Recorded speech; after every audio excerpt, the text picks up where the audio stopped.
자, 이 시간에는 산상수훈 마태복음 7장입니다. 마태복음 7장에 들어가기 전에 앞 시간에 이사야 22장 5절인가에 제가 보는 성경은 한문에 산옥이라고 되어 있고, 또 제 집사람이 보는 성경에는 산악이라고 되어 있어서 다시 살펴보니까 산악이 맞는데, 제가 본 성경에는 산옥으로 되어 있네요.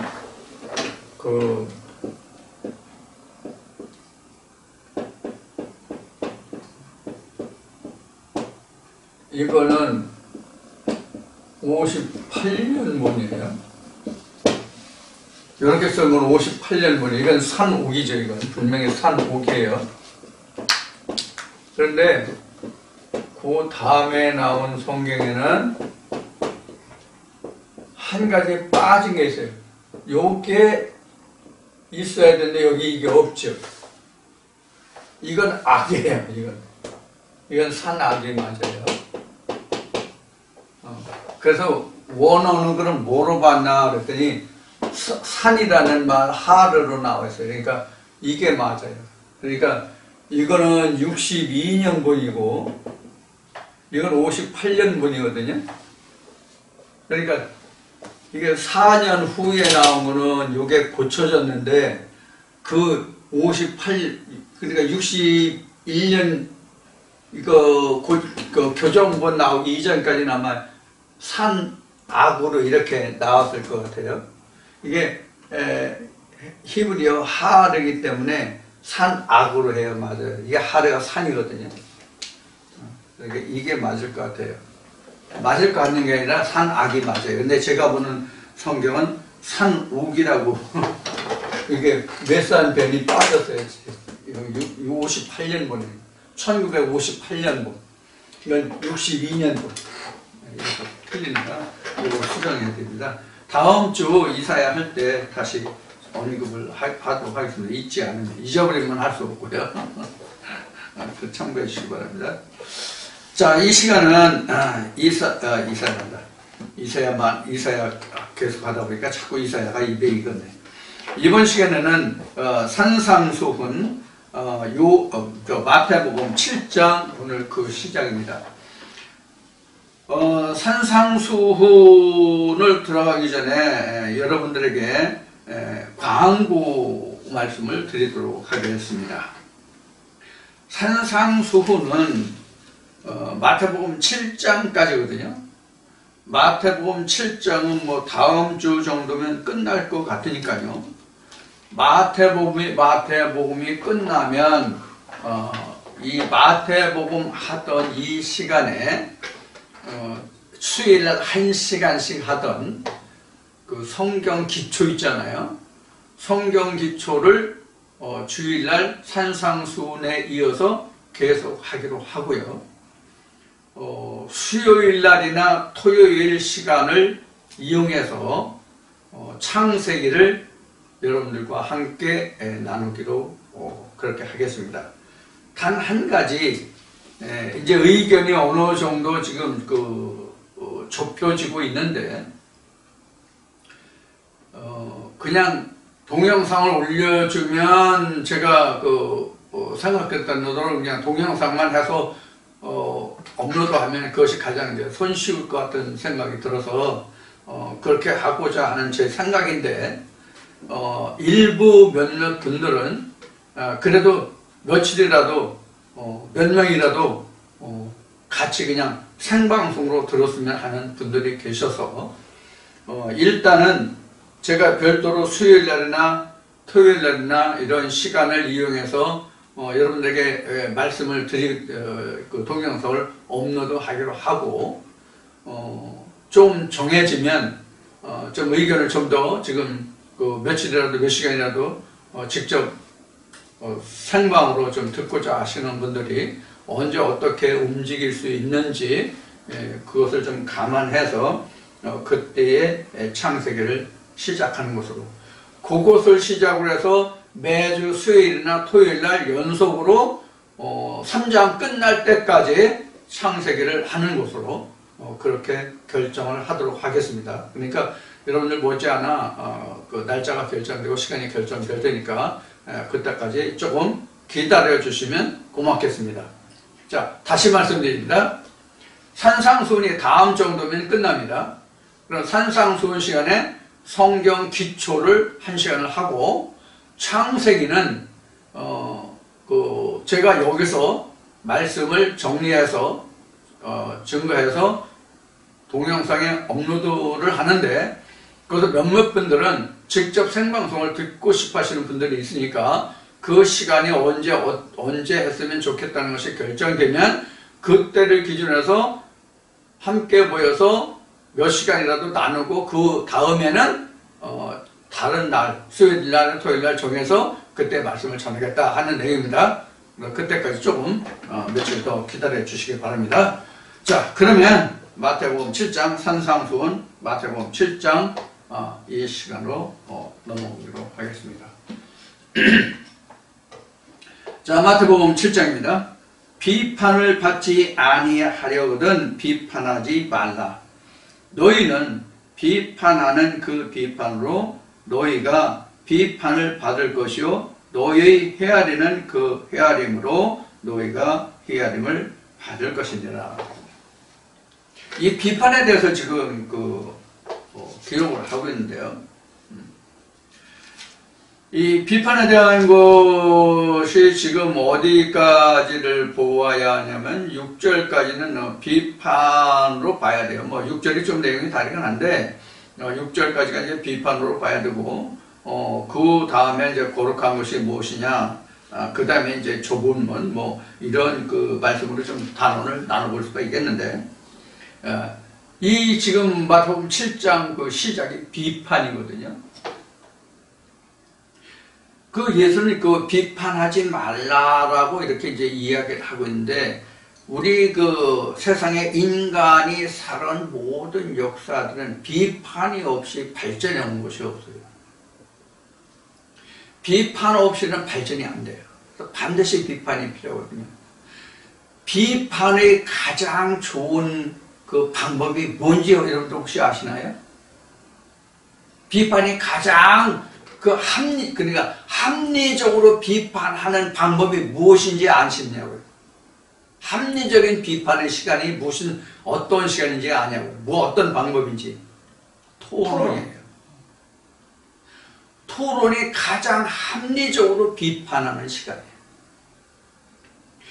그럼 이 토론을 가장 합리적으로 하는 단체가 뭐냐면 정치 집단이에요. 어떤 일을 어떻게 하겠다 하는 것을 가장 합리적으로 일을 처리하는 집단이 정치 집단이에요.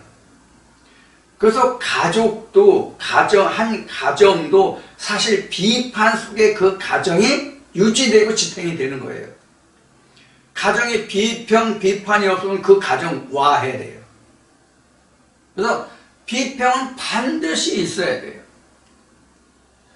근데 비평은 반드시 있어야 되는데 왜 비판하느냐, 무엇을 두고 비판하느냐 하는 게 문제예요.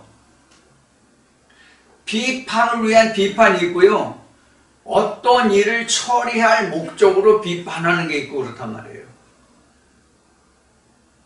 물론 모든 비판은 자기의 유익을 추구하고 자기의 유익을 위해서 비판하는 거예요, 사실은. 그러니까 자기 의견을 관철시키기 위해서 비판하는 거예요. 자기 의사를, 자기 뜻을 관철시키기 위해서 비판하는데, 그 비판이 한 가정이면 한 가정을 위해서 하는 것이냐, 아니면 한 가족 구성원 내에서 자기만을 위해서 의견을 내고 그것을 토론하고 하는데 그것을 관철시키기 위해서 하느냐, 이런 문제예요. 그러니까 개인을 위한 것이냐 전체를 위한 것이냐 이렇게 되겠죠, 이제 따지면. 그런 것이 지금 문제예요. 그래서 여기서 비판하지 말라는 것은 헬라어로 이게 크리노인데, 크리노라는 것은 옳고 그름을 분별하는 거예요. 이게 비판이고 판단. 그래서 사도 바울 같은 경우는 아니 이방인도 옳고 그러다 잘됐다 잘못됐다 이렇게 비판하고 판단하는데 하물며 하나님의 백성으로서 우리가 그런 그 비판이나 판단할 권위가 없느냐라고 바울은 말하거든요.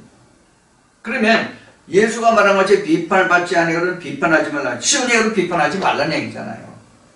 그럼 비판이 없으면 어떻게 되겠어요? 너도 옳고 나도 옳고가 되잖아요. 비판 안 하면 무엇이 잘되고 잘못되는지 틀리고 맞는지 모르잖아요. 그럼 예수가 비판하지 말라는 것은 그럼 무엇을 두고 비판하지 말라고 하는 것이냐, 이것이 이제 그 문제가 되고 답이 되겠죠. 그 서로가 형제간에, 여기서 형제를 우리가 또 잘 이해를 해야 되네. 형제간이라는 것은 그냥 믿음 안에 있으면 다 형제다 그런 얘기가 아니에요. 진리로 서 있는 자가 사실은 형제예요. 성경에서 말하는 형제는. 이 형제라는 말이 태가 같다는 뜻이거든요. 이 태가 이제 형제가 이제 아들 보수 이제, 근데 이게 태가 같다는, 한 태에서 났다는 얘기예요. 한 태에서 났다는 얘기는 어미가 같다는 얘기잖아요. 태는 어미가 가지고 있으니까, 여자가 가지고 있으니까. 그래서 한 태에서 났다는 얘기예요. 그러니까 한 어머니에게서 났다는 얘기예요. 그러니까 우리도 그 한 태에서 났다는 이 형제가 바로 뭐냐면 한 말씀으로 양육을 받은 자가 형제예요. 그럼 형제가 여러 종류가 있겠죠. 이스마엘은 하갈에게서 났기 때문에 하갈의 몸에서 난 자들은 다 뭐예요? 형제죠. 그렇죠? 사라에게서 난 자는 사라에게서 난 자들만이 형제예요. 씨는 같다 할지라도 이 뜻이 무슨 뜻인지 잘 알아들어야 돼요. 하나님은 한 분이시라도 하나님의 언약의 말씀, 즉 생명의 말씀으로 낳은 자는 사라의 씨 형제들이요, 하갈에게서 난 자는 세상의 그 언약으로 됐기 때문에 세상의 형제들이요, 이렇게 된단 말이에요. 아비는 하나지만, 즉 말씀은 하나지만 세상적인 것으로 교훈을 받았느냐 하나님의 것으로 양을 받았냐 이렇게 된단 말이에요. 그러면 형제의 것에 대해서는 비판하지 말라는 얘기예요. 비판하지 말라는 얘기예요. 그러면 사라의 것에 대해서는 얼마든지 비판을 할 수 있죠. 사라의 것까지 비판하고 비판하지 않으면 여기에도 사라가 섞여 있다고 했을 경우에 하갈의 씨가 섞여 있다고 할 경우에, 사라의 형제 중에 하갈의 형제들이 섞여 있다고 할 경우에, 말씀으로 이해하세요. 그냥 그 형제들이다 보니까 그냥 뭐 핏줄의 형제도 생각하지 말고요. 그럴 경우에 이것을 비판하고 판단하자면 이게 어떻게 돼요? 다 혼잡한 자가 되잖아요. 이런 걸 걸러내야 되니까 크리노 해야 된다고 그래. 크리노. 분별해야 된다고.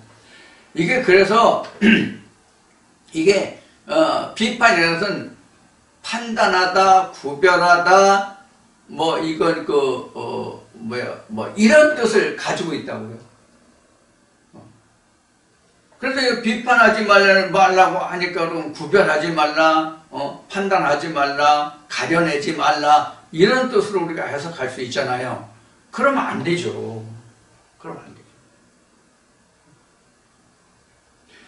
참된 것 중에서 내 것이 더 크고 네 것이 적고 내 것은 맞고 네 것은 틀리다 하지 말라는 얘기예요. 무슨 뜻인지 이해하셨어요? 하나님의 형제 안에서는 한 피 받은 형제 중에서는 그것을 비판하고 판단하지 말라는 얘기예요. 그럼 그게 무슨 말이냐? 이렇게 이제 물음표를 달 수도 있어요. 이런 얘기를 하나 할게요. 어느 분이 이런 질문을 했대요. 아들, 다 똑같은 아들인데. 이렇게 되면, 그럼 사도 바울이 이 아들에 관해서 어떻게 이야기하는지 한번 우리가 성경 말씀을 통해서 우리가 들어보자고요. 어떤 어린아이가 있는데 이 아들이 주인의 아들이야. 어? 주인의 아들인데 그가 어렸을 때에는 어디에 둔다고 되어 있어요? 청지기 아래 둔다고 그랬잖아요. 그럼 어렸을 때는 이렇게 되니까 장성한 후에는 어떻게 된다는 얘기예요? 청지기 아래 있지 않다는 얘기잖아요. 같은 아들이라도 어렸을 때는 청지기 아래에 있단 말이에요. 그럼 청지기 아래에 있다 할지라도 지금 형제잖아. 청지기 아래에 있다 할지라도 형제잖아. 장성할 때까지만 청지기 아래에 둔 거잖아. 그런데 나는 장성했기 때문에 청지기 아래에 있지 않아. 내 양식은 내가 먹을 수 있는 정도면 내가 청지기 아래에 있지 않은 거잖아. 그런데 내 스스로 먹을 수 없는 자는 아직 청지기 아래에 있는 거고, 그러니까 장성하지 못한 자잖아. 그러면 청지기를 벗어난 사람이 청지기 아래에 있는 사람을 네가 잘못했다고 했다 하지 말란 얘기예요. 이것은 같은 형제끼리는 이게 여기에서 비판하지 말라의 궁극적인 표현이에요. 그렇지 않고는 뭐야? 반드시 비판이 필요하단 말이에요. 그럼 비판이 왜 필요하다고 지금까지 설명드린 거예요? 산 것이냐 죽은 것이냐의 분별 때문에 비판이 필요한 거예요. 그러나 산자이긴 하지만 아직 어려서 청지기 아래에 있는 것을 잘못했다 틀렸다 막 이렇게 되지 말라는 얘기예요. 그런 비판 하지 말라는 얘기예요.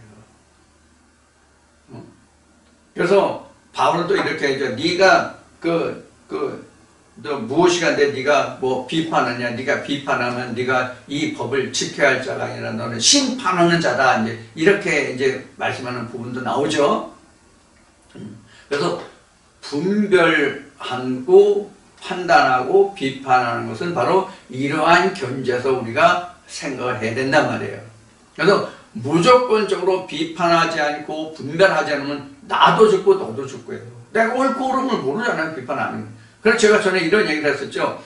우리는 제가 전하는 이 말씀을 여러분들이 들으실 때에 여러분들의 심중에 이건 내가 판단하고 비판하고 분별하지 않아야 되겠다라고 생각하지만 여러분들이 이 말을 제 입에서 나간 이 음성을 귀로 듣고 지각하는 중에 자기도 모르는 사이에 옳고 그름이 이미 어떻게 돼요? 분별이 된다고. 비판이 된다고. 틀리다고 무슨 제껴버리고 옳다고 하는 것만 C라고 받아들이게 된다 그 얘기예요. 그러니까 이미 내가 어떤 말을 들을 때 이미 나는 비판했어 안 했어? 한 거야 이미. 심판한 거야. 비판한 거야 이미. 우리는요 부지불식간에 내가 다 들은 다음에 이 말은 여기서 여기까지는 옳으니까 오른편, 여기서 여기까지 틀리니까 왼편 이렇게 하는 게 아니라고 비판은. 그런 뜻도 여러분들이 여기에서 해야 돼요. 그래서 비판받지 않으려면 너희가 비판하지 말라. 네가 비판하는 것으로 네가 헤아림을 받으리라. 이렇게 돼 있으니까 사실 세상적으로 보면 아무도 비평하지 않고 너도 좋아 너도 좋아하면 그 사람 무골 호이냐 법 없어도 살 사람이야 그 사람 참 좋은 사람이야 이렇게 얘기하죠. 근데 실제로 그 사람은 우리가 어떻게 표현합니까? 저 사람 바보야 이렇게 얘기했잖아요. 그래서 여기서 우리가 그 사전적인 의미로 비판하고 판단하지 말라 하는 이것을 그냥 사전적으로 그냥 해석하고 그렇게 생각하면 안 돼요. 자, 그 말을 그런 뜻을 여러분들이 그 1절 2절에서 비판하지 말라는 뜻에서 비판하지 말라는 뜻에서 합니다. 비판하지 말라는 이 말의 뜻을 여러분들이 그렇게 이해하시면 되겠습니다. 그럼 실제로는 비판하는 거죠. 비판하는 거예요. 그 다음에 3절 보면 어째여 형제의 눈 속에 있는 티는 보고 내 눈 속에 있는 들보는 깨닫지 못하느냐 이렇게 돼요. 그러니까 티와 들보의 관계잖아. 여기서 보면요. 그럼 티와 들보가 비교가 됩니까? 이것을 그 비판과 더불어서 그 세상적인 유명한 철학자의 말로 설명한다면 뭐 소크라테스인지 뭐 말크라테스인지가 뭐 그랬다며 내 자신을 알라고 그랬다면요. 그러니까 항상 여기서는 비판이라는 자기 자신을 먼저 보라 하는 이 말의 뜻이 여기 달려 있어요. 그 뜻이 없듯이. 그래서 내 마음에 내 눈에 들보가 있는 것 이렇게 있잖아요. 그러니까 자기 자신부터 먼저 돌아보고 상대를 돌아보라. 이런 말이 비판 속에 들어있다고요. 이 말을 다시 이면적으로 들어가 보면 상대방이 잘못하는 것보다 내 잘못이 나에게는 더 크다는 얘기예요. 이 얘기는 뭐냐면 그 영혼은 그 영혼이 해결할 문제고 내 영혼은 내가 해결해야 될 문제라는 얘기예요. 그 영혼까지 내가 책임질 수 있느냐 이런 얘기가 들어있단 말이에요. 그러니까 너는 항상 내 영혼을 지켜서 내 영혼을 먼저 비평하고 판단해라 그런 뜻이에요. 그럼 여기서 비평하고 판단해야 되는 그 기준은 어디에 있어요? 하나님께 있는 거예요. 왜 하나님께 있다고 얘기하느냐? 그 기준이 하나님이잖아요. 말씀이잖아요. 그러니까 그 비평이 하나님께 있다는 얘기예요. 나는 하나님 앞에 어떤 존재인가 라는 것을 먼저 보라는 얘기죠. 그게 내 눈에 들보예요. 작고 크고 문제가 아니에요. 상대방에게 있는 것은 내게로 봐서는 그 사람에게는 티끌과 같은 거고 내게 있어서는 그 티끌과 같은 나는 들보 같은 거예요. 따지고 보면 내 것이 더 크고 중요하다는 뜻이에요. 자, 그렇게 이 말씀을 해석하시면 되겠습니다. 그러니까 언제나 제가 그 강조했던 그 말 중에 이런 것이 있죠. 다른 사람 몰라도 나는 천국에 가야 된다. 이런 얘기를 제가 많이 했어요. 그래서 저 사람이 천국 못 가는 거고 가는 거고 내가 천국 못 가는 거고 가는 거고는 사실 상관이 없어요. 아무 상관이 없다고.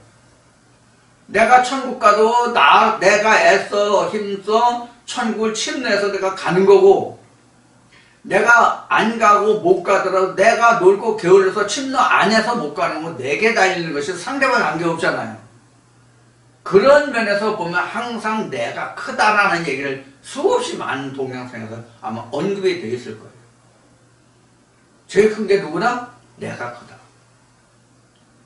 내가 어느 정도 크다고 그랬어요? 설명해? 하나님보다 내가 크다. 아, 저 목사 진짜 굉장히 큰일 날 얘기하네. 진짜 하나님보다 내가 크다니까요. 예수가 사도 바울이 어떤 존재라고 빌립보 교회에 편지했어요? 하나님의 본체라고 그랬죠. 사도 바울은 예수를 하나님의 본체라고 그랬죠. 하나님의 본체인데 누구한테 죽었어요? 사람들이 손에 의해서 죽었잖아요. 그럼 사람이 커요? 하나님이 커요? 사람이 크다고. 내가 예수 죽이고 살리고 한다고 내가 내 마음에서 그를 영접하면 그가 살고 내가 안 영접하지 않고 내 물리치면 예수가 나에 죽는 거잖아요. 그럼 내가 더 커? 예수가 더 커? 예수가 더 커? 예수가 더 크냐고요? 내가 더 크다고. 그럼 예수와 하나님이 언제 더 크냐?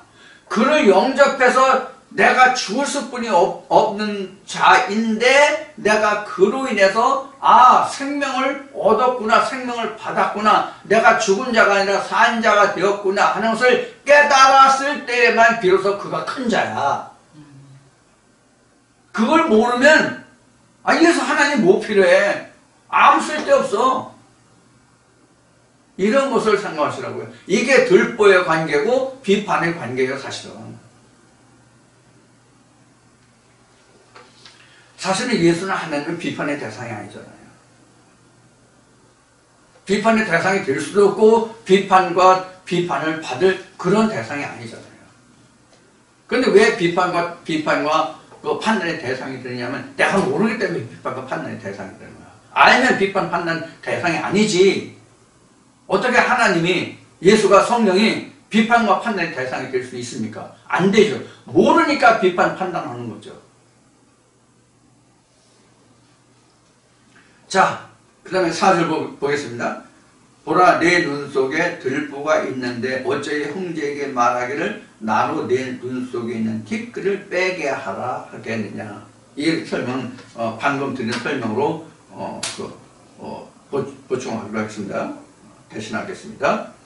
그 다음에 5절, 외식하는 자여 먼저 내 눈에서 들보를 빼어라. 그 후에야 밝히 보고 형제의 눈에서 티를 빼리라. 여기 뭐 5절이 잘 설명이 되어 있네. 어떤 자가 지금 저 티끌과 지금 그 들보를 지금 예수가 말하고 있습니까? 외식하는 바리새인들에게 있네. 외식하는 자가 여기에는 지금 외식하는 자라고는 하지만 외식하는 서기관들과 바리새인들을 조심하라고 되어 있잖아요. 그러니까 서기관들과 바리새인들이 자기 눈에 있는 것은 들보인데, 야, 네가 예수를 사도 바울도 그랬잖아요. 예수 믿는 사람들을 너희는 그렇게 막 하나님 모르가 성령 모르게야 그래가지고 다메섹으로 예수 이름을 증거하고 믿는 자들을 잡으러 갔다가 자기도 예수에게 붙들렸잖아. 멀리 갈 것도 없이 바울을 예를 들면 이 5절 말씀이 기억이 되네. 자기가 조상들이 자신이 말하기를 그 조상의 연갑자들보다 자기가 더, 그러니까 내 조상의 그 율법의 선배자들보다 내가 더 유전에 열심히 냈었다라고 고백했죠. 그런 때에 바울이 사울 때에 예수 믿는 자들을 그들은 들보가 있다고 들보를 빼라고 그랬단 말이야. 그런데 사실 들보는 누구에게 있어서? 사울이 그 마음의 눈에 있었잖아. 이런 것을 여러분들이 생각하고 기억하신다면 5절에 기록한 말씀, 4절까지 1절에서 4절까지 기록한 말씀이 여러분들이 무슨 뜻인지 이해가 될 거예요. 제가 앞에서 말씀을 드렸고요. 그래서 내 눈이 먼저 밝아지고 그 후에야 형제의 눈 속에서 티를 빼라. 사실은 여기에서 또 어폐가 하나 있어. 뭐가 어폐가 있냐면 들보가 있는 사람이 자기 눈에 들보가 빠졌잖아요. 자기 눈에 들보가 빠지면 지금 밝게 볼 수가 있겠죠? 밝게 볼 수가 있게 되면 형제의 눈에 티가 안 보여요. 뺄 필요가 없어요. 내 눈에 들보가 빠지면 상대의 눈에 티가 없다니까? 무슨 얘기인지 아셨죠? 우리도 이 말씀을 상대방에게 증거했을 때에 상대방이 어디서 이딴 걸 가지고 와서 하나님의 말씀이라고 기래. 야, 동무야, 반동이야, 야. 이렇게 이제 대적했던 사람이 바로 내 눈에 들보 빼라. 너 잘못 믿고 있어. 이렇게 얘기한 결과가 되잖아. 근데 그 사람이 그 말씀을 한 번, 두 번 자꾸 반복해서 듣다 보니까 이게 들보가 아니라 눈에 들보가 빠지는 격이 됐다. 그러면 자기가 이 말씀을 받아들이기 전에 상대에게 잘못했다, 뭐했다 한 얘기가 나와 안 나와? 안 나오지. 그러니까 티끌 뺄 게 없는 거야. 티가 없는 거야. 내 눈에 들보가 있을 때만 상대방의 티가 보이는 거야. 무슨 얘기인지 설명이 충분히 됐죠? 네. 그런 거예요. 지금 여기서 1절에서 5절까지가 그런 거예요. 이렇게 비판과 들보와 티가 바로 그런 거예요. 들보 있는 사람이 비판하지 들보 없는 사람은 비판이 안 된다니까. 분별, 구분, 심판, 수정 이런 것이 되지. 옳다 그러다가 되잖아. 너 잘못됐다 뭐 어쨌다라고 말이 안 되잖아. 그러면요. 자, 그렇게 생각하시면 되고요. 그래서 6절 보겠습니다. 거룩한 것을 개에게 주지 말며 너희 진주를 돼지 앞에 던지지 말라. 저희가 그것을 발로 밟고 돌이켜 너희를 찢어 상할까 염려하라. 이렇게 되어 있어요. 자, 여기서 거룩한 것이라는데 그 거룩한 것이 뭐냐면 사실은 들보예요. 들보가 거룩한 거예요. 왜 들보가 거룩한 것이 되냐면 들보는 큰 거잖아요. 들보는 큰 거잖아요. 근데 들보가 눈에 있다고 생각해봐요. 모든 시야가 가려졌다는 뜻이거든. 못 본다는 뜻이란 말이에요. 그러니까 이 들보라는 것은. 그러면 이 성령이 교회에 들어가시는 이 진리 말씀이 일반 하나님을 알지 못하고 찾지 못하고 알고자 하지 않는 사람들에게 덥석 던져주면은 그 사람들이 옳다구나 하고 받아먹어요? 응? 그 눈이 완전히 가려서 보통 들보가 되는 게 아니지. 엄청 큰 들보가 되죠. 그렇죠? 그래서 이 들보라는 것은 결국 자기가 보지 못하는 장애물이 들보라고. 그럼 뭐가 가장 장애물이에요? 성령이 교회에 들어가신 말씀이 장애물이요. 일반 사람들에게, 일반 신앙인들에게는, 진리 말씀을 알지 못하는 사람들에게는 이보다 더 그 눈을 가리는 말씀이 없는 거야. 그래서 서울에서 제가 목회할 때부터 전무사는 엉뚱한 얘기를 많이 한다. 두렵고 무서운 얘기를 많이 한다. 저 사람한테 가서 좀 말씀을 들으면은 무서워서 두려워서 신앙생활을 못하겠다 하는 이야기를 들었다는 거예요. 그게 들보가 된 거예요. 왜? 자기 마음에 그동안 알고 기억했던, 알고 있는 성경하고 하나님하고 전혀 틀리잖아. 그러니까 자기 시야를 완전히 가려버리잖아. 이보다 더 큰 들보가 어디냐. 그래서 자기 눈에는 사실 티만 있고 상대방이 가지고는 들보가 됐다. 이런 얘기로 생각할 수 있는 거예요. 근데 결국은 자기의 눈에 들보가 있는 거지. 그러니까 여기서는 내 눈에 들보를 먼저 빼라. 그럼 상대방의 티를 그때 빼라는 얘기잖아. 그러니까 이제 제가 설명드린 게 어떤 의미인지를 충분히 이해하시겠죠? 바로 그런 거예요. 그래서 여기서 거룩한 것이 바로 들보라고. 그래서 이 거룩한 것을 개에게 주지 말고 돼지에게 던지지 말라. 돼지는 돼지는 그 더러운 것을 지금 발로 밟잖아요. 그래서 어느 말씀이야? 사도 바울이 하는 말씀에 돼지는 씻었다가 더러운 곳에 다시 돌아가고 개는 자기가 토한 것을 다시 먹는다라는 말이 있잖아요.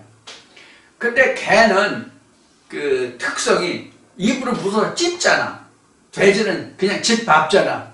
그 동물의 특성을 빌어서 거룩한 것, 하나님의 말씀을, 진리의 말씀을 개나 돼지에게 주지 말라는 얘기예요. 그럼 개나 돼지가 실제 개나 돼지가 아니라 이 개는 지금 빌립보서에 있나? 그 말씀에 보면 사도 바울이 이렇게 너희가 삼가 개들을 조심하고 그랬고 있고, 이사야 말씀 이제 좀 있으면 이제 배우겠지만 30장인가 30몇 장인가 내가 보낸 나의 종같이 능히 짖지 못하는 봉은 개, 내 종과 같은 능히 짖지 못하는 개들이 어디 있냐 그러거든. 그래서 이 개라고 하는 것은 목사는 목사인데 하나님의 생명의 말씀을 증거하지 못하는 그들을 성경은 개라고 했다고. 능히 짖지 못하는 개. 그러니까 능히 짖지 못하면 어떤 것을 못한다는 거예요? 하나님의 양무리를 지키지 못한다는 뜻이거든. 성경에서 개라는 것은 양무리를 몰고 다른 데로 가지 않도록 양무리로 몰고 다니는 양을 가이드 역할을 하는 것이 개로 나왔거든요. 실제로 지금 유럽이나 이런 데서 목축의 양 키우는 데 보면 실제 개들이 쫓아내면 멍멍 짖으면서 양들이 잘못 가면 양들을 다시 돌이켜서 우리로 들어가게 하는 역할을 실제 개들이 하고 있더라고요. 자, 그래서 여기서 개라고 하는 것은 실제 개가 아니라는 거. 목자들이 개고 목자들이 돼지라는 거. 그래서 여기서 이제 개는 이제 설명이 됐고, 여기서 돼지들도 목자라고 하는 것이 뭐냐면 돼지는 욕심의 상징이거든요. 더러운 것, 추한 것, 먹이를 탐하는 것. 그래서 이제 돼지가 나온 거거든요. 그래서 이제 그 코란, 해교를 믿는 그 사람들은, 무슬림이죠. 그 사람들은 돼지고기를 안 먹어요. 이게 레위기를 보면은 정결기례가 나오는데, 정결기에 그 발톱은 있을 때, 발톱이 있을 때 찢어지지 아니했거나 발톱이 찢어져서도 대사함지를 못하면 부정하니 먹지 마라. 이렇게 돼 있단 말이에요. 그 돼지가 발톱을 갈라졌으나 되새김질을 못하니까 부정하다 그래서 돼지고기 안 먹잖아요. 해교가 그래요. 그러면 유대인들도 지금 돼지고기 안 먹는지 모르겠는데, 지금은 웬만하면 돼지고기 다 먹잖아요. 중동에서 돼지고기 일부 나라만 빼놓고 다 먹어요. 그리고 아마니아 애국에 나가면 다 먹어요. 무슬림들도. 사실은 내가 목도 안 사람들이 있지만은. 그래서 이렇게 이제 그 개나 돼지를 말하면 실제로 개나 돼지를 말하는 것이 아니라 사실 이게 목자들이에요. 가장 대표적인 게 예수가 말하는 바리새인들은 돈을 좋아하는 자들이라 이런 말씀이 나오잖아요. 이게 육신적인 돼지예요. 그래서 그런 자들에게 이 진리 말씀을 던져주면, 거룩한 말씀을 던져주면 그 밟고 찢고 물어뜯는단 말이에요.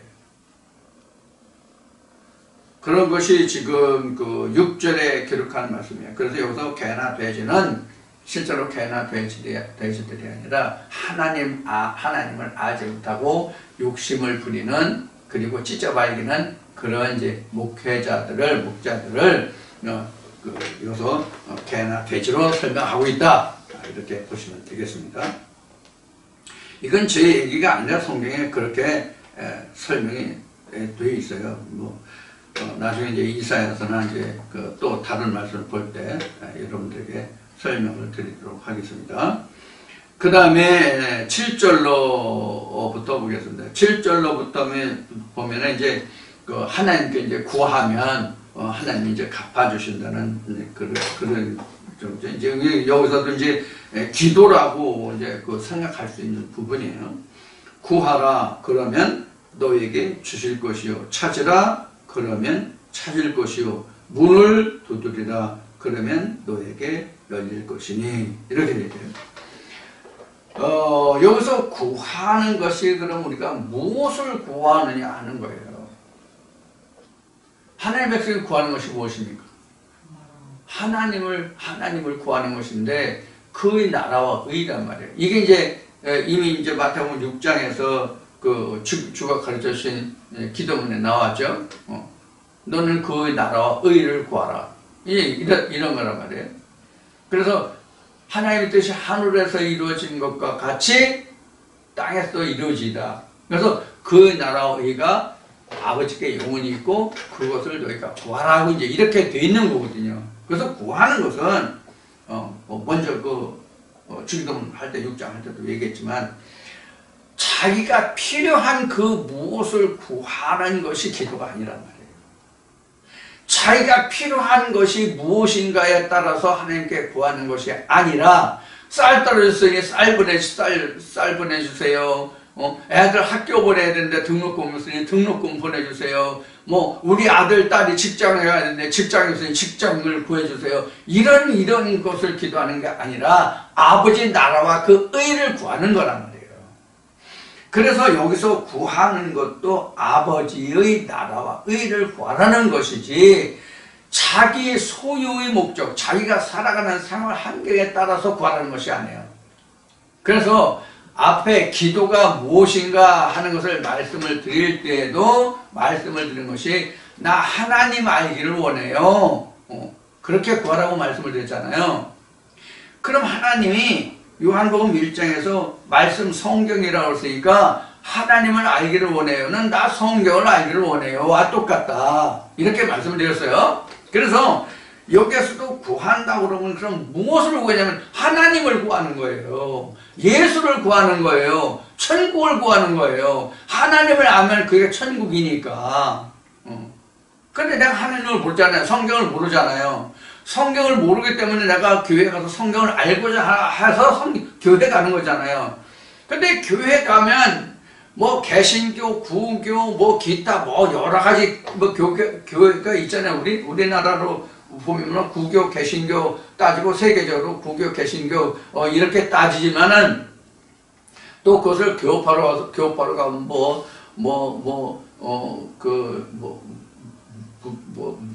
무슨 교회 하여튼 교파나 다 이름도 모르겠어 나. 이 개신교회는 장로교, 성결교, 침례교, 이런 것이 있는 것은 알겠는데, 다른 다른 교파들 참 많거든요. 이런 거 하나도 모르겠어. 왜? 신경을 안 쓰거든. 그 신경 쓸 필요가 없거든. 그들은 그들의 길을 가는 거, 나는 나의 길을 가기 때문에 그것이 아니 신경 안 써요. 다만, 구교 신교가 있다. 이렇게만 이제 구분을 하죠. 우리 같은 경우에는 이제 그래도 이런 것이 좀 적은데 다른 나라 정교회도 있고 여러 가지 많아요. 몰몬교도 있고 뭐도 있고 많은데 그런 건 이제 따지지 않지만 우리나라도 그렇게 따지면 제7의 안식교회, 몰몬교회 해서 많죠. 많은데 그거 다 필요 없고 배를 하고 우리는 오로지 하나님을 아는 거 외에는 우리가 하나님께 구할 게 없단 말이에요. 성경을 아는 것 외에 구할 게 없다고. 그래서 여기에서 구하라 그러면 너에게 주실 것이라는 것은 하나님 말씀 알기를 구하라 그러면 말씀을 주겠다는 거예요. 그러면 말씀을 주겠다는 건 어떤 말씀을 주겠냐? 속뜻이 담긴 말씀을 주겠다는 거예요. 깨닫는 말씀으로 주겠다는 거예요. 그걸 얘기하는 거예요. 그냥 성경 본문을 주저리 외우는 그걸 주겠다는 게 아니에요. 그건 사람의 노력으로 애쓰고 있어서 암기하면 외워져요. 그런 말씀을 주겠다는 게 아니에요. 자, 줄 것이요. 그러면 너희가 찾을 것이요. 구하면 찾을 것이요. 무엇을 찾나요? 하나님과 예수와, 즉 예수가 한 말로 하면 유일하신 참 하나님과 그의 보내신 자를 찾는다는 얘기예요. 그의 보내신 자가 아버지에 대하여 영생에 대하여 다 얘기해 주잖아요. 그의 보내신 자가 유일하신 참 하나님의 보내신 자가 모든 것을 다 가르친단 말이에요. 그러면 그것을 찾는다는 얘기예요. 하나님 보내신 자를 찾는다는 얘기예요. 문을 두드리라 그러면 너에게 열릴 것이니. 어떤 문이 열려? 창고 문이 열려? 광문이 열려? 화장실 문이 열려? 주방 문이 열려? 냉장고 문이 열려? 어떤 문이 열리냐고. 어떤 문이. 은행 금고 문이 열리나? 그래서 돈을 줘서 1억 천금을 받나? 그런 게 아니라 문이라고 하는 것은 요한복음에서 언급하고 있듯이 양의 문, 즉 예수가 하늘문, 하나님을 아는 문이요 길라잡이거든. 그래서 찾는 것도 예수를 찾는 것이고 예수를 찾으면 문이 열린 거예요. 예수가 천국의 문이거든. 내가 문이요 나로 인하여 들어가고 나면서 꼴을 얻는다라고 되어 있잖아요. 내가 양의 문이라고 되어 있잖아요. 그 문을 두드리라는 얘기예요. 그런데 그 문을 두드리라는 것은 바로 예수를 찾으라는 얘기예요. 너에게 구하라 그러면 구하라 그러면 너희가 찾을 것이야. 예수를 찾으면 그게 문이고 그 문을 두드리면 하늘문이 열린다면 하나님을 알게 된다고. 그런 뜻이란 말이에요. 그래서 이어지는 말이 그러면 너에게 열릴 것이니 구하는 이마다 얻을 것이요 찾는 이가 찾을 것이요 두드리는 이에게 열릴 것입니다. 뭐가? 오직 하나. 이 모든 것들을 다 합쳐서 얻어지고 열리고 찾아지고 하는 그 하나가 뭐냐? 예수라고 하는 얘기예요. 그 하나가 예수예요. 그래서 앞에 얘기했듯이 우리가 어떻게 기도할 것이냐 하는 거에서 하나님 알기를 원합니다. 이렇게 기도하라는 얘기를 지금 몇 번 했잖아요. 지금 시간만도 지금 2번, 3번 했는데 이 하나님을 알기를 원합니다가 결국은 예수를 알게 해주세요와 같은 뜻이 돼요. 그래서 예수가 천국에 관하여 의에 대하여 사망에 관하여 죄에 대하여 다 가르쳐 주거든. 예수가 이제 이건 요한복음 16장에 가서 나오는 얘기지만 이걸 다 가르쳐 준단 말이에요. 자, 그래서 여기서 찾는 것부터 구하는 것부터 구하는 게 찾는 거니까 구하는 것부터 시작해요. 그래서 그렇게 하는 자는 문도 열리고 찾아지고 이렇게 된다는 얘기예요. 열리고. 그래서 이제 8절까지가 이제 설명이 됐죠.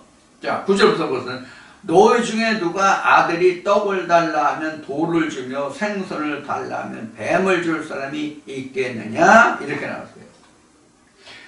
여기 그 9절에서 보면은 너희 중에 누가 아들이 떡을 달라 하면 돌을 주며 생선을 달라 하면 뱀을 주겠냐? 이제 이렇게 나왔잖아요. 그래서 아들과 떡과 생선이에요. 자, 그러면 여기서 떡은, 생선은 뭘 의미합니까? 하나님의 영원한 생명의 양식과 하나님의 백성을 말하는 것이거든요. 이 생선은 오병이어의 역사도 나왔지만 이 생선은 또 그 코바디스인가 어느 영화에서 여러분들 보셨듯이 그 사람들이 그 은밀한 심벌이 뭐예요? 땅에 물고기를 그리는 것이었잖아요. 숨겨진 하나님의 백성이거든요. 그 생선의 의미가. 그 사람들에게 뭐가 있다는 얘기예요? 하나님의 양식이 있다는 뜻이에요. 사실은 그 뜻이. 그래서 여기 9절에서 아들이 떡을 달라 하면 이 아들이라는 건 하나님의 백성이거든요. 여기서는.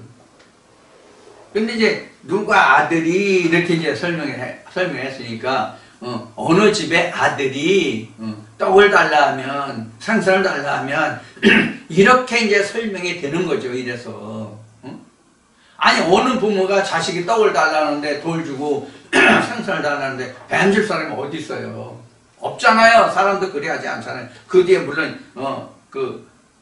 사람도 이러면 하물며 천국에서 더 좋은 것을 주지 않겠냐라고 말씀이 이어질 텐데 이제 이러한 것이란 말이에요. 그러면은 여기서 그 돌이라는 것은 떡과의 비교잖아요. 돌과 떡의 비교잖아요. 그래서 예수도 그 40일 금식하시고 세례받고 안수받고 성령 받고 40일 금식하시고 마귀에 이끌려서 이 돌로 떡이 되게 하라고 그랬잖아요. 그때 예수가 한 말이 뭐예요? 사람이 입으로 들어가는 떡으로 살 때는 하나님의 말씀으로 살리라 이렇게 이제 무찔렀잖아요. 이게 이제 그 말씀을 기억하시면 돼요. 그래서 여기서도 보면 지금 이 떡이라는 것이 바로 이런 거란 말이에요. 그러니까 돈은 먹지 못할 거잖아요. 돈은 먹지 못할 거잖아요. 사람이 먹을 수가 없는 거잖아요. 이것을 다르게 바꿔서 얘기하면 아니 말도 되지 않는 진짜 하나님 아들이 누가 아들이라고 했으니까 아들이 그 먹을 수 없는 이 돌을 준다는 얘기는 우리로 얘기하면 영적으로 그 말도 안 되는 그런 것을 주겠냐는 얘기예요. 그걸 주겠냐는 얘기예요. 우리가 뱀도 우리나라 같은 경우에는 뭐 다른 나라도 그런 나라가 있긴 한데 예를 들어 태국이나 이런 데가 이제 좀 그 혐오식품을 먹는 그런 나라 중에 하나인데 중국도 그렇고 이 우리나라 같은 경우에 옛날에 지금은 없지만 옛날에 그 뱀탕 사탕 뱀사자 사탕이라 가지고 뱀술 담아서 한참 유행했던 적이 있죠. 뭐 남자들한테 뭐 정력에 좋으니 뭐 무슨 뭐 신경통에 좋으니 해가지고 한참 유행하던 때가 있어요. 서울 그 한복 종로 한복판에 가도 버젓이 그 내놓고 유리병에 그 담근 것을 내놓고 판매하던 적이 있어요. 60년대 70년대 지금은 그런 게 싹 없어졌죠. 그래서 여기서 이제 뭐 엉뚱한 얘기 같지만 이제 뱀탕까지 나왔는데, 이 뱀은 바로 이 생선에 대한 것이잖아요. 이 생선은 어떤 의미가 담기냐면 이 생선은 바닷속에 사는 거잖아요. 바닷속에 산다는 것은 뭘 의미냐면 은밀한 중에 숨겨져 있다 이 뜻이에요. 그런 의미가 바로 생선이에요. 그래서 이제 물고기를 그린 거예요. 나는 숨겨진 하나님의 백성이다라는 이제 어떤 의미이죠.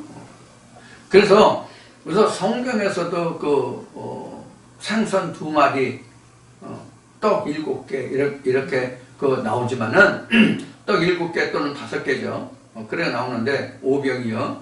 나오는데 이 떡과 생선은 바로 그래서 하나님의 말씀과 그 백성들이에요. 그러니까 적은 떡과 적은 생선이죠.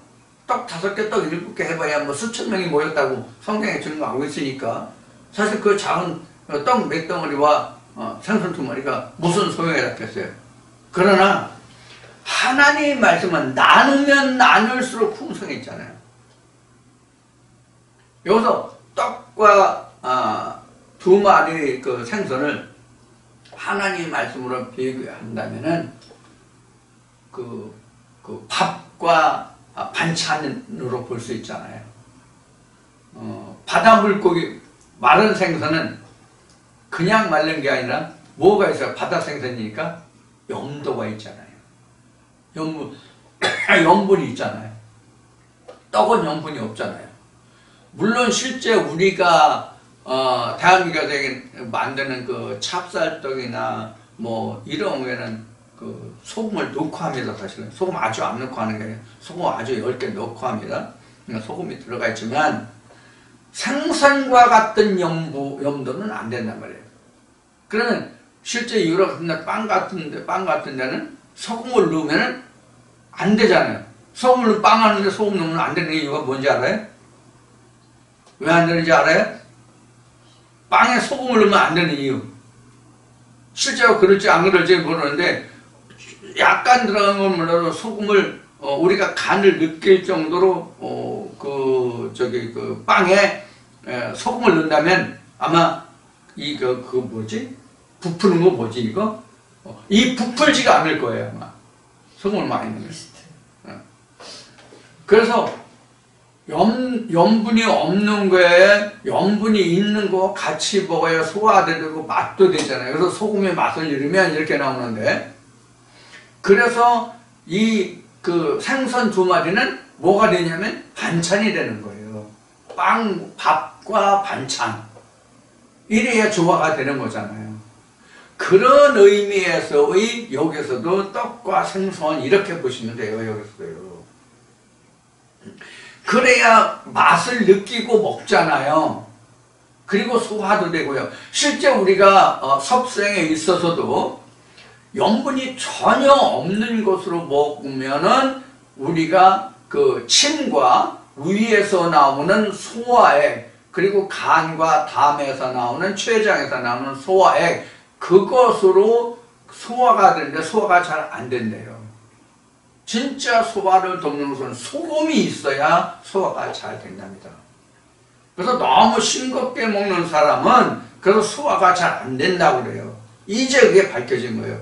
그 전까지는 짜게 먹으면 뭐 위가 뭐 상하네, 간이 상하네, 그것을 그 해독하는 그 방광, 심장이 뭐 하네 하는데 소금을 충분히 먹어야 된다는 것이 지금 의학적으로 밝혀져서 혈압과 전혀 관계없다는 것도 국내에서나 외국에서나 연구에서 이미 밝혀진 사실이에요. 자, 옆으로 썼습니다만 여기서 생선과 떡과 돌과 뱀이 바로 그런 관계입니다. 성경에서 뱀은 사단의 상징이잖아요. 돌은 먹지 못할 거잖아요. 물론 이제 돌은 좋은 의미로 해석하면 이제 하나님의 반석, 이제 뭐 예수 그리스도 뭐 이런 것으로 상징이 되기도 하지만 여기서는 떡과 돌로 비교됐기 때문에 먹지 못하는 것이죠. 그렇게 여러분들이 이해하시면 되겠습니다. 그래서 10절에 보면 생선을 달라면 뱀을 줄 사람이 어디 있겠냐 이렇게 이제 끝났어요. 그 다음에 너희가 악한 자라도 좋은 것으로 자식에게 줄 알거든 하물며 하늘에 계신 너희 아버지께서 구하는 자에게 좋은 것으로 주시지 않겠냐. 이 말을 앞서 했어요. 11절에 이 말을 앞서 했어요.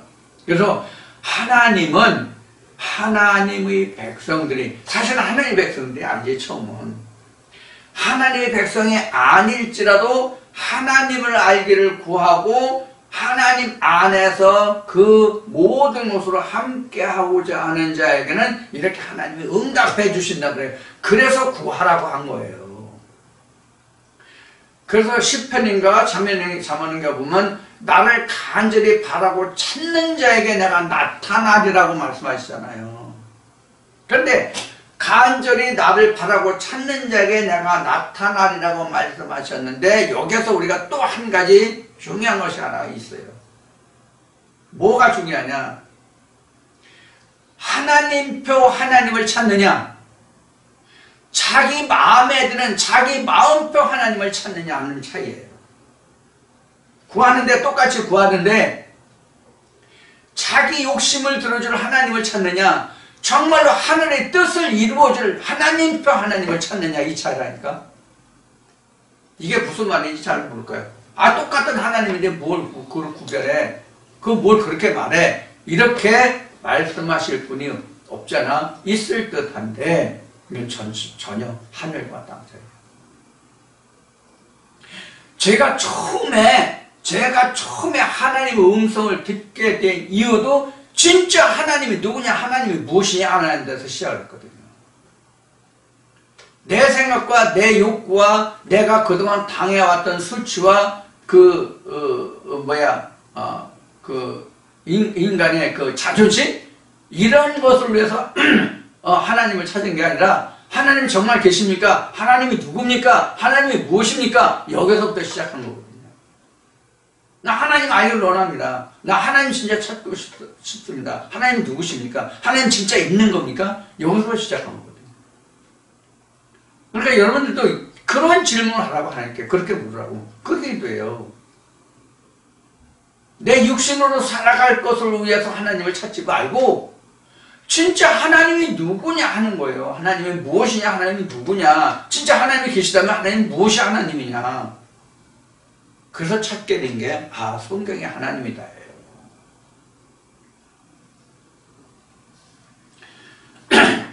그래서 여기서 구하는 자에게 11절에 가서 하물며 하늘에 계신 너희 아버지께서 구하는 자에게 좋은 것으로 주시지 않겠냐. 이 좋은 것이 바로 뭐냐면 하나님이라고. 좋은 것은 한으로 얘기하면 선한 것이잖아요. 좋을 선자니까 선한 것이잖아. 그러면 예수가 말한 대로 선한 것은 하나님뿐이 없다고 그랬잖아. 그래서 좋은 것으로 주시지 않겠느냐. 그러면 하나님으로 나타나지 않겠냐, 주지 않겠냐, 이러니 하나님을 주지 않겠냐, 즉 말씀을 주지 않겠느냐, 성경을 주지 않겠느냐, 즉 이 성경이 어떤 것이라고 말씀해 주시지 않겠느냐, 이런 뜻이 된단 말이에요. 우리가 교회에 다니는 것은 어떤 종파를 떠나서 교회에 간다는 것은 하나님의 거룩하신 이름 앞에 나간다고 하는 것은 하나님을 알기 위해서 나가는 것이지 그 외에 다른 것이 아무것도 없어요. 나 세상 살기 어려우니까 물질의 복을 주시옵소서.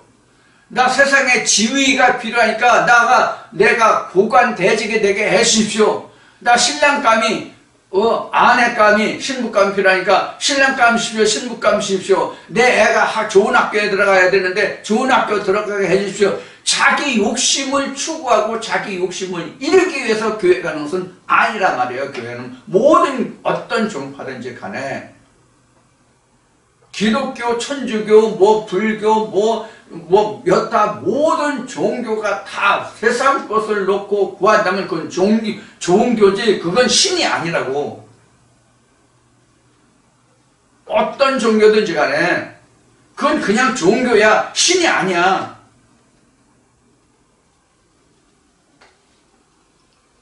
그래서 여기서 좋은 것으로 주시지 않게 하냐는 것은 하나님을 내가 선물로 받지 않겠느냐, 이렇게 봐도 되는 말씀이에요. 근데 우리는 교회 가가지고 오만것 다 구하잖아. 오만것 것 다. 하나님, 나 오늘 누구한테 욕먹고 싸우고 있어서 기분 나빠요. 그래, 혼내주세요.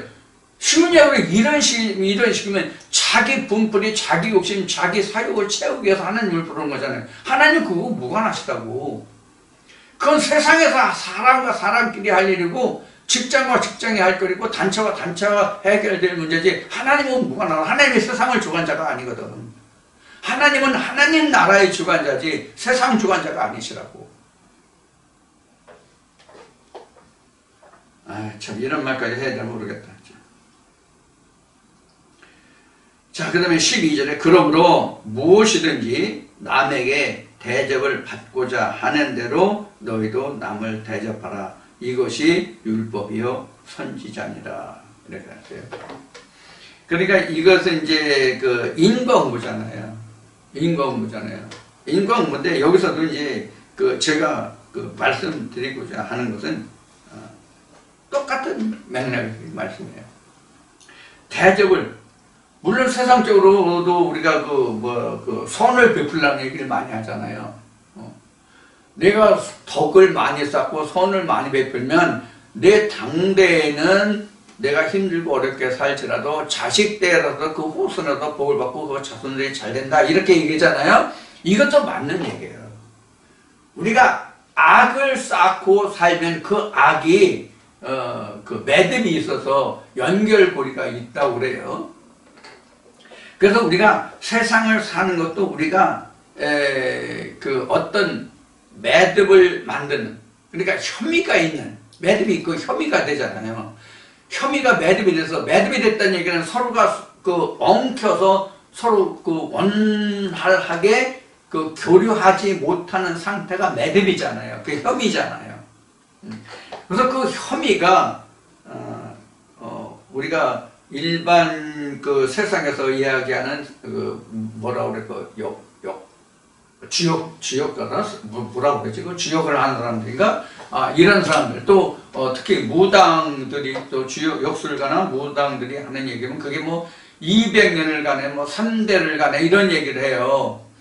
그래서 뭐 그 사람이 죽어서 지금은 뭐 99%가 지금 화장인데, 매장은 지금 막 1, 2% 될까 말까죠. 지금 제가 사는 곳이 시골인데 여기서도 지금 거의 다 화장이지, 매장 한 사람은 아직 여기 와서 지금 10년 다 된, 7년, 만 7년 됐는데 한 번도 못 봤어요. 매장은 전부 다 이제 화장장인데, 매장을 하는 경우에 그 죽은 사람의 영향이 뭐 3대인가 200년인가 간대요. 근데 화장은 전혀 관계가 없대요. 그래서 혹시 그 자기가 살면서, 아니면 부모가 혐의가 많이 지고 산 부모나 형제가 있어서 죽었다면 화장시키세요. 그 악영향이 그 후대에 안 미친다니까. 좋은 선한 일을 많이 해서 후대에 많이 미치려면 그 사람 매장하고요. 이런 얘기가 되죠. 역술가들이나 점술가들이, 그 무당들이 하는 얘기를 들으면. 그런데 이게 세상적으로도 이게 선행을 한다는 게 사실은 그게 좋은 거예요. 그럼 이제 후손들에게 그 악영이 안 간다. 이것도 우리가 귀담아 들어둘 말 중에 하나예요. 그런데 여기서 그 대접하는 거잖아. 이것이 이제 그 선지자고 이게 율법이라고 얘기했잖아요. 율법은 뭐냐면 인과응보형이잖아. 율법은 쉽게 보면 인과응보잖아. 뭐 도둑질한 자에게는 뭐 저기하고 손을 자르고 뭐 하냐, 뭐 그게 이제 인과응보형이잖아요. 근데 예수는 이 인과응보형을 하지 말라고 했잖아요. 지금 산상수훈 지금 이제 7장 이제 저 끝장에 와 있는데 그런 걸 하지 말라고 그랬잖아요. 그러니까 여기서 대접을 받고자 한다, 뭐 율법이요 선지자다, 이것도 놓고 보면은 그런 율법적인 행위의 그 인과응보형을 두고 말하는 것이 아니라는 것을 우리가 먼저 전제하고 이 말씀을 봐야 될 거 아니에요. 예수가 그런 것을 전제했기 때문에. 그러면 대접이라는 것이 뭐냐면 상대방을 저기하는 거죠. 그래서 가장 대표적으로 예수가 한 말 중에서는 이런 거잖아요. 오리를 가자고 하면 십리를 동행하라. 겉옷을 달라고 하면 속옷까지 주라. 이것이 가장 대표적인 아마 대접의 문제가 아닌가 싶어요. 예수가 말하는 대접에서 여기서는 지금 이렇게 단순히 대접하라고 되어 있지만 그런데 이것은 뭐냐면 그 율법과 진리로 볼 때 지금 인용한 그 말씀으로 봐서는 율법과 진리의 문제잖아요. 율법과 진리 문제도 어느 한쪽만 말하면 그 맞은편도 같이 하면 한쪽은 반이고 다 하면 심리잖아. 그렇죠? 율법을 얘기했을 때 진리를 말하면 이게 심리가 되는 거고, 진리를 말했을 때 어떤 속뜻을 말했을 때 알지도 못하면 겉은 이런 말씀이 그에 해당한다. 이렇게 했으면 겉과 속이 항상 다 맞는 거잖아. 이게 오를 가자면 심리를 가자는 거거든요. 이게 가장 쉬운 풀이로 하면 이런 의미예요. 그게 바로 여기 대접이에요. 그게 대접이라고. 뭐 우리 집에는 뭐 사도 바울이 얘기하죠. 부자 집에는 뭐 그릇이 많아도 뭐 뭣도 있고 우리 집 뭐 금대집 있고 본 차이나도 있고 뭐 못 본 차이나도 있고 볼까 말까 하는 차이나도 있고 뭐 이런 그릇이 있어서 그런 그릇에 뭘 담아서 대접하라는 얘기 아니거든요. 자, 그래서 지금 여기에서 대접하는 대로라고 하는 것은 내가 상대방을 어떻게 대해주는가에 따라서 그 사람도 너에게 대접할 것이다 하는 거예요. 내가 그를 참으로 즉 진리로 그 사람을 영접하고 그 사람을 대접하면 그 사람도 진리로 올 것이고 이런 뜻이라고 그래요. 근데 이게 참 어렵죠, 사실은. 이게 어렵죠. 그런데 그러면 어렵다고 해서 우리는 하지 말아야 되냐? 아니에요. 해야 돼요. 어떻게 해야 되느냐? 예수가 제자들을 전도훈련 내보낸 것 같이 하면 돼요. 어제 어떤 분이 이런 질문을 했어요. 어떻게 해야 내가 복음을 제대로 전할 수 있겠느냐?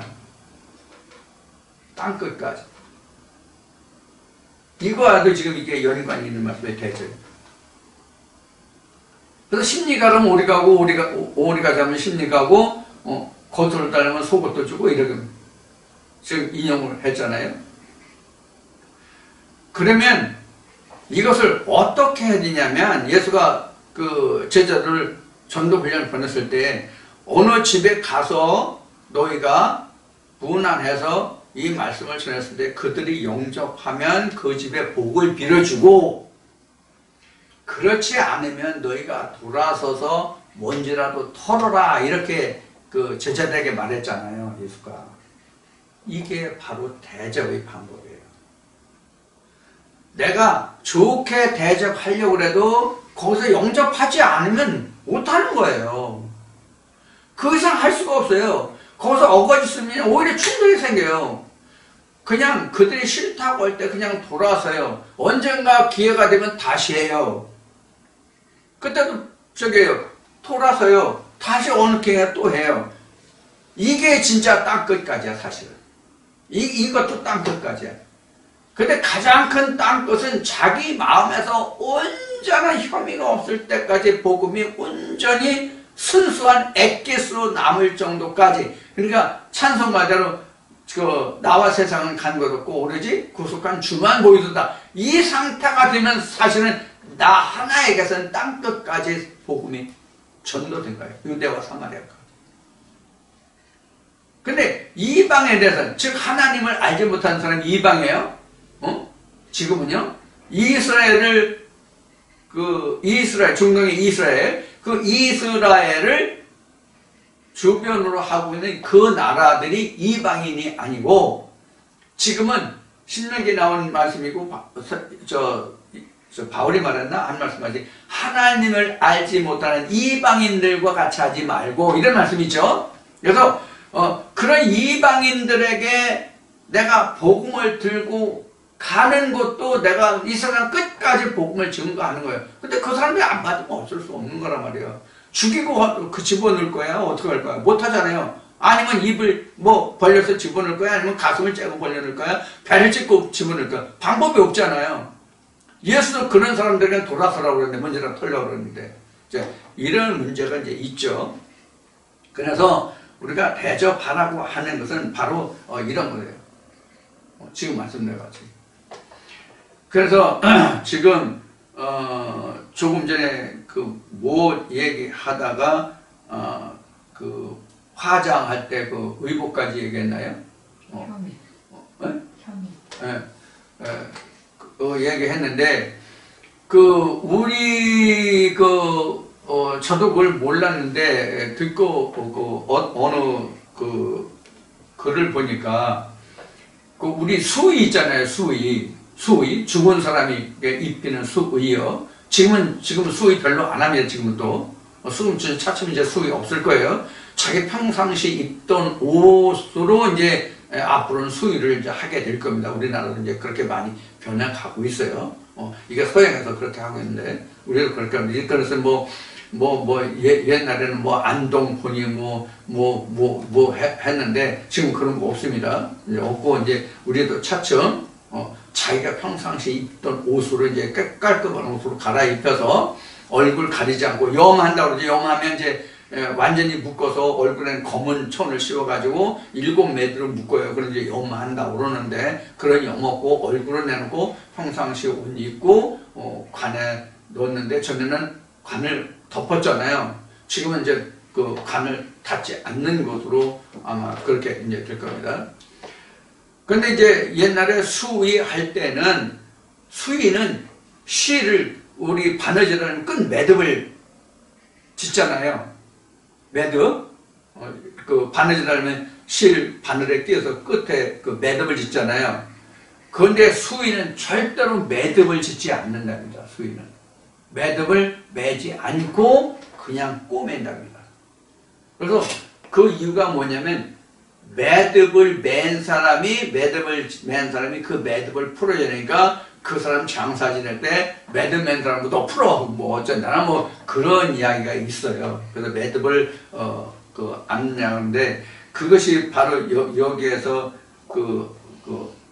하물며 배물적인 그 허물 때문에 그런 것 때문에 아마 말씀을 드린 것 같은데 참고로 그런 얘기를 써야 할 데 없는 얘기겠지만 그런 말씀을 드렸습니다. 근데 지금은 수의를 지금 안 하니까 별 문제가 없는데 그런 것도 참고로 상식선에서 말씀을 드렸습니다.